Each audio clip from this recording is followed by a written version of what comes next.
ঐতিহাসিক গণ অভ্যুত্থান দিবসের দ্বিতীয় বার্ষিক উপলক্ষে চট্টগ্রামের সীতাকুণ্ডত বর্ণাঢ্য র্যালি অনুষ্ঠিত।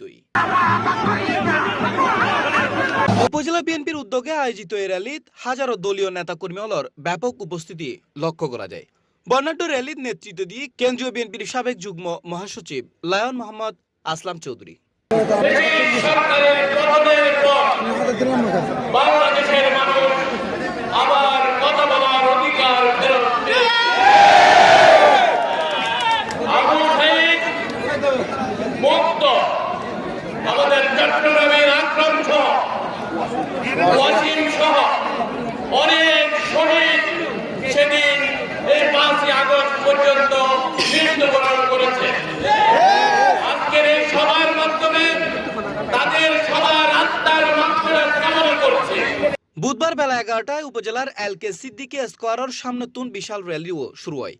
নেতাকর্মীল র্যালিত সাবেক প্রধানমন্ত্রী খালেদা জিয়া ও প্রধানমন্ত্রী তারেক রহমান এবং আসলাম চৌধুরীর ছবি সম্বলিত প্লেকার্ড, ব্যানার ও ফেস্টুন হাতে অংশ লয়।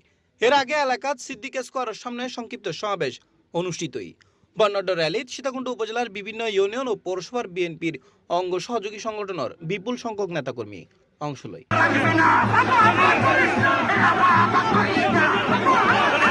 র্যালিও পৌরসভার সামনে শুরু হয়ে পৌর সদর পদকেন্দ্রী উত্তর বাজার জেরে শেষ হয়। আলোচনা সভাত উপস্থিত আছেন উপজেলা বিএনপির সদস্য সচিব মোহাম্মদ মুরসালিন, আহ্বায়ক ডাক্তার কমল কদর, যুগ্ম আহ্বায়ক জহুরুল আলম জহুর, সালামতুল্লাহ, ফজলুল করিম চৌধুরী, পৌর বিএনপির আহ্বায়ক জাকির হোসেন সহ আরো বোধ কেউ।